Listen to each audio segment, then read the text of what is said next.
બીજું શું માંગ્યું છે કે પ્રભુ આપ મને જે રસ્તે લઈ જવા માંગો છો એ જ રસ્તે હું જાઉં એવી કૃપા કરો। અહીંયા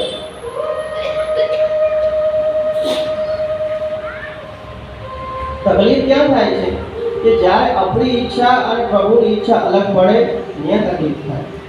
આપણે આપણા માટે કાંઈક વિચાર્યું હોય અને પ્રભુએ આપણા માટે કાંઈક વિચાર્યું હોય। આપણી ઈચ્છા અને પ્રભુની ઈચ્છા એક થાય એને કહેવાય ભગવત કૃપા। અને ત્રીજું માંગ્યું છે પ્રભુ મને આપના ચરણોની સેવા મળે। એ જ વર્ષમાં આગળ પ્રાચીન મહર્ષિ નામનો રાજા થયો। પ્રાચીન મહર્ષિ રાજાના લગ્ન સમુદ્રની પુત્રી સતસુંદરી સાથે થયા છે। એમને ત્યાં 10 પુત્રો થયા જે પ્રચેતાઓ કહેવાયા। સરોવરમાં જઈ રુદ્ર ગીતનો પાઠ કર્યો, ભગવાન શંકરને પ્રસન્ન થયા છે।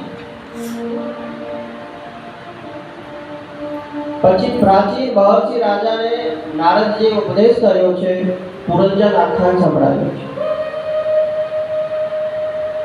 અહીંયા ભાગવતજીના ચોથા સ્કંદને વંદન કરી અને ભાગવતજીના 5મા સ્કંદની અંદર પ્રવેશ કર્યો।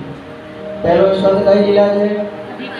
બીજો, ત્રીજો, ચોથો અને 5મો સ્કંદ ભાગવતજીનું સ્થાન લીલા। 5મા સ્કંદની અંદર મનુ મહારાજના બીજા પુત્ર પ્રિયવ્રત રાજાનો પ્રસંગ આવ્યો। પ્રિયવ્રત રાજા જે છે એ તો સંસારમાં આવવા માંગતા જ ન હતા, પણ બ્રહ્માજીની આજ્ઞાથી એ સંસારમાં આવ્યા છે। અને કહેવાય છે કે એમના રથના પૈડાઓની તેજ ધારથી રથ ચલાવ્યો તો આ પૃથ્વીના જે ભાગ થયા છે એમાંથી આ 7 સમુદ્રો અને બધું બન્યું છે। અહીંયા